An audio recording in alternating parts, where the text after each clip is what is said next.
some people should have died. A virus that kills everyone. An atomic bomb. A bullet to the chest. And yet, they survived. This isn't a movie, not even a legend. These are real stories of people who faced the impossible and somehow lived to tell the tale. With you, Top Gun, let's go. Rabies is a virus with an almost 100% fatality rate. Once symptoms show up, doctors usually can't do anything. Jeanna Giese is the girl who did the impossible. In 2004, a 15-year-old girl from Wisconsin was lightly bitten by a bat. The wound was tiny. She didn't even think it was a big deal. 37 days later, the first symptoms started: fatigue, numbness in her arm, trouble speaking. Then came seizures and hallucinations. Doctors confirmed the worst rabies. Up until that moment, no one in the US had ever survived rabies after symptoms began without being vaccinated. A medical team in Milwaukee decided to try an experimental treatment. They placed her in a medically induced coma for nearly a week. Her heart stopped. Her blood pressure crashed. Her brain could have suffered permanent damage, but her body started producing antibodies, and against all odds, Jeanna Giese survived. After waking up, she had to relearn how to walk and talk. Rehabilitation took months. Today, her case is called a medical miracle, and that treatment is known as the Milwaukee Protocol. Harrison Okene. In 2013, he was working as a cook on the tugboat Jascon 4 off the coast of Nigeria. During a storm, the vessel flipped over and sank to a depth of about 30 meters. 11 crew members died. Okene was trapped inside the overturned ship, 60 hours underwater. He found a small air pocket inside a cabin. In complete darkness, chest deep in freezing water. With no food, he survived there for almost 3 days. He prayed, conserved his energy, and waited. When divers finally arrived, they were searching for bodies. One of them suddenly saw a hand reaching out from the darkness. Okene was alive. To prevent deadly decompression sickness, he was placed in a hyperbaric chamber. Later, he underwent special training and became a professional diver. His story is considered one of the most unbelievable survival cases at sea. Theodore Roosevelt, former US president and 1,912 presidential candidate, survived one of the most famous assassination attempts in American political history. On the 14th of October, 1912, he was in Milwaukee campaigning for the Progressive Party, better known as the Bull Moose Party.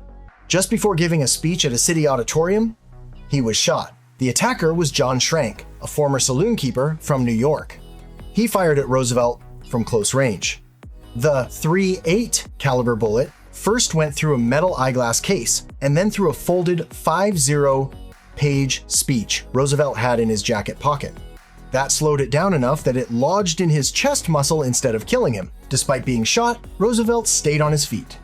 When the crowd tried to lynch the gunman, Roosevelt told them not to hurt him and to turn him over to the police. After quickly checking himself and seeing no signs of a collapsed lung, he refused to go to the hospital right away and went on stage anyway. He opened his speech with, "Friends, I don't know whether you fully understand that I have just been shot, but it takes more than that to kill a bull moose." He then spoke for about 50 minutes while blood was soaking through his shirt. Later, x-rays showed the bullet hadn't entered the pleural cavity. Doctors decided it was safer to leave it in place, and Roosevelt lived with the bullet in his chest for the rest of his life. He later joked that it bothered him no more than if it were in his vest pocket.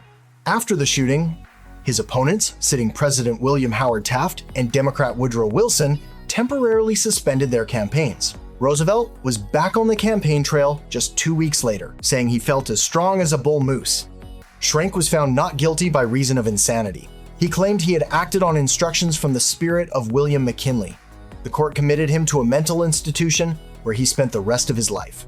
Juliane Koepcke, the girl who survived one of the most unbelievable plane crashes in history. On the 24th of December, 1971, Lanza Flight 508 flew into a severe thunderstorm over the jungles of Peru. Lightning struck the plane. It broke apart mid-air at around 3,000 meters, about 10,000 feet. 17-year-old Juliane was still strapped to her seat and fell with it straight into the Amazon rainforest. She suffered a broken collarbone, deep cuts, and a concussion, but she was alive. All around her, dense jungle, insects, predators, and swamps. No food. Almost no clean water. Juliane walked through the jungle for 10 days, following the flow of a small stream just like her father, a biologist, had taught her. Eventually, she found a boat belonging to local lumbermen. At first, the men were terrified, thinking she might be a forest spirit. but they were the ones who saved her life. Out of 92 people on board, she was the only survivor. Later, Juliane became a biologist herself and returned to Peru to continue her parents' work. Arthur John Priest, an English sailor and stoker who became a legend thanks to an unbelievable streak of surviving disasters at sea. He was born in 1,887 inches Southampton and worked as a stoker, the guy who shoveled coal into the ship's boilers to keep the steam engines running. It was brutally hard, scorching work. Even in extreme situations, he stayed at his post, and more than once, that likely saved his life. Over the course of his career, Priest survived an astonishing number of maritime disasters.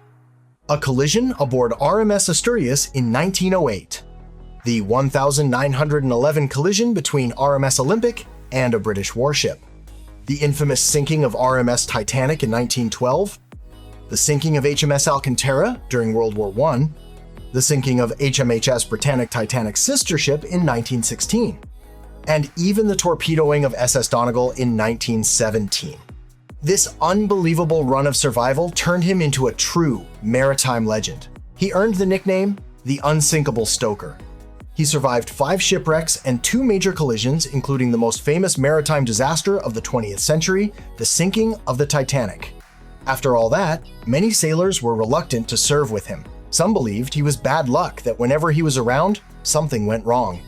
Priest left sea service after the Donegal incident. He died in 1937 at the age of 49, likely from pneumonia.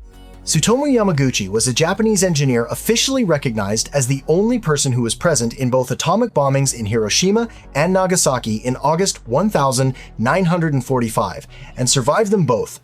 He was born in 1,916 inches Nagasaki.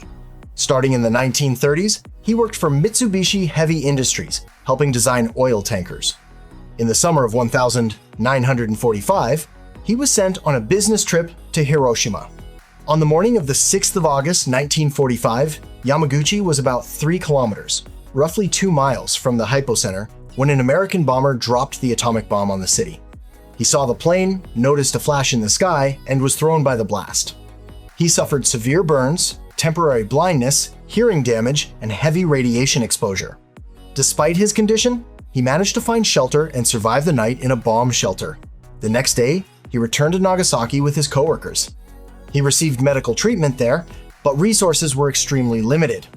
On the 9th of August 1945, still bandaged and weak, he went back to work.